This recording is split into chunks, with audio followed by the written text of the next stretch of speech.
فتوکپی حدیث رو گفت فتوکپی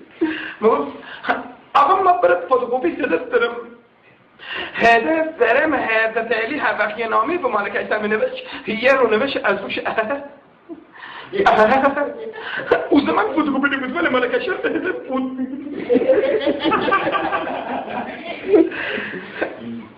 آقا یه روزی از خیابون رد می شدم یکی گفت ای قرأتی سلام علیکم گفتم سلام و زهر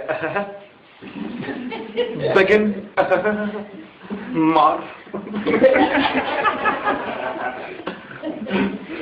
اینکه قرآن بخونه میگه تفسیر بکنه میگه که بخون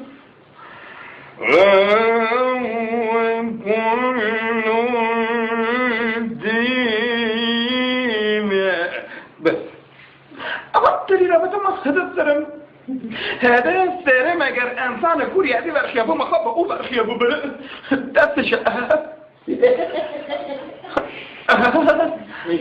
بگیر بخون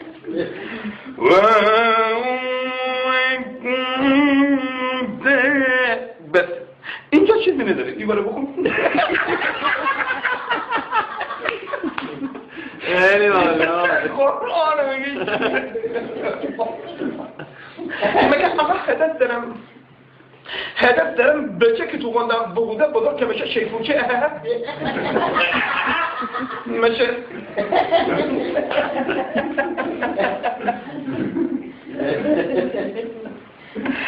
اون که ندیستان